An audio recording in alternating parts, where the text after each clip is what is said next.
अब 6.2 का ये समझिए क्वेश्चन।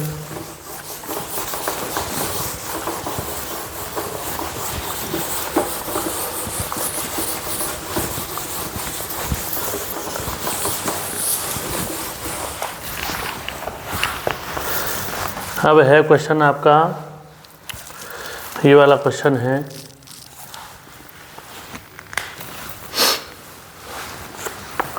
Fourth question, exercise 6.2। अब ये इसका फिगर इस तरह से बन रहा है।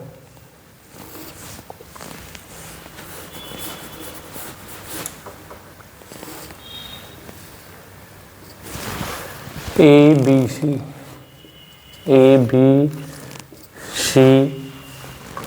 और ये हमारा, ये हमने लिया यहाँ पर ई पॉइंट और ये लिया हमने डी पॉइंट और ये लिया हमने फिर एफ पॉइंट। तो इसमें डी ई जो है ये तो ए सी के पैरेलल है, ये डी ई किसके पैरेलल है, ए सी के, और डी एफ पैरेलल है ए की, डी एफ पैरेलल है ए की। तब हमें प्रूव करना है, प्रूव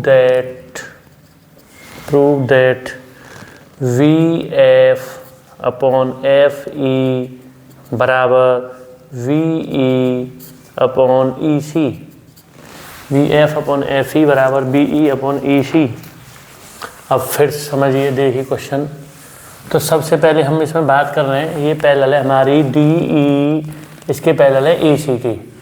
तो जब डी ई सी के पैरेलल है तो हम इसमें लाएंगे, ये बताओ, अब हम इसमें लगाएंगे वी ई अपॉन ई सी। तो अब इसमें ये लगा ले रहे हैं, हम बात कर रहे हैं सबसे पहले यहाँ पे ट्रायंगल की, इसकी बात कर रहे हैं हम। ये जो है हमारी डी ई पैरेलल है इसके ए सी की, तो यहाँ पे लेते हैं डी ई पैरेलल है हमारी ए सी। तो जब डी ई साइड जो ए सी के पैरेलल है तो यहाँ पे हम ले सकते हैं वी डी, हम कह सकते हैं V D upon D A, V D upon D A बराबर V E upon E C, V E upon E सी।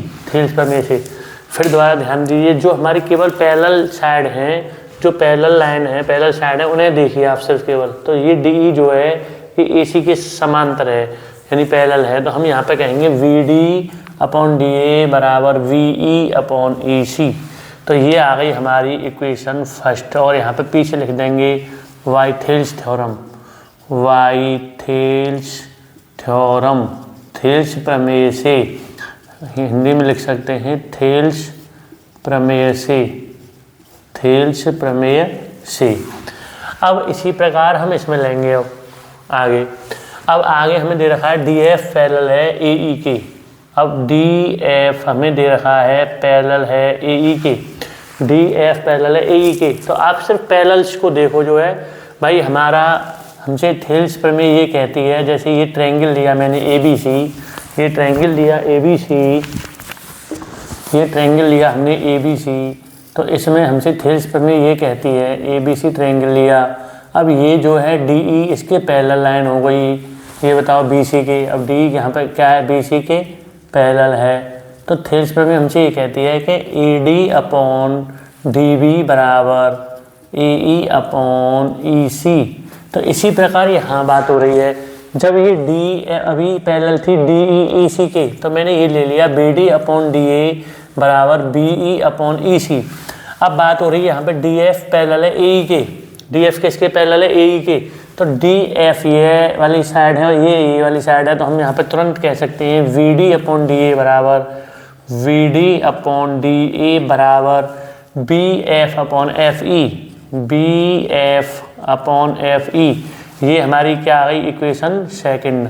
ये भी किससे आ गई, वाइथेल्स थ्योरम, वाइथेल्स थ्योरम, थेल्स थ्योरम से भी ये वाली बात आ गई निकल के। अब यहाँ पे इन दोनों इक्वेशनों में from first and second, from equation first and second, यानी समीकरण फर्स्ट और सेकंड से हम कह सकते हैं अब ये वैल्यू भी B D upon D A के इक्वल है V E upon E C, और B D upon D A के ये भी इक्वल है, तो इन दोनों को हम आपस में बराबर कर सकते हैं। तो यहाँ पे कह सकते हैं we E upon E C बराबर वी अपॉन ई सी बराबर V F upon F E, B F upon F E, यही हमें प्रूव करना था। तो ये क्या हो गया, प्रूव्ड हो गया, हैंस प्रूव्ड, ये हो गया हमारा प्रूव्ड, यही हमें लाना था। B F upon F E बराबर बी ई अपॉन ई सी। तो ये क्वेश्चन 4 इस प्रकार हो रहा है। भाई मैंने इसको थेल्स प्रमेय को ऐसे लिख सकते हैं हम, इस क्वेश्चन में ये ऐसे यूज हो रही है, A D upon D B बराबर A E upon E C, और अभी इससे पहले वाले क्वेश्चन में थर्ड वाले में इस प्रकार यूज हुई थी ये हम या और लगा के ये कह सकते हैं, ऐसे कह सकते हैं, या A D upon A B बराबर A E upon A C, A E upon ए सी, इसको हम ऐसे भी कह सकते हैं। ये दो प्रकार से हम कह सकते हैं।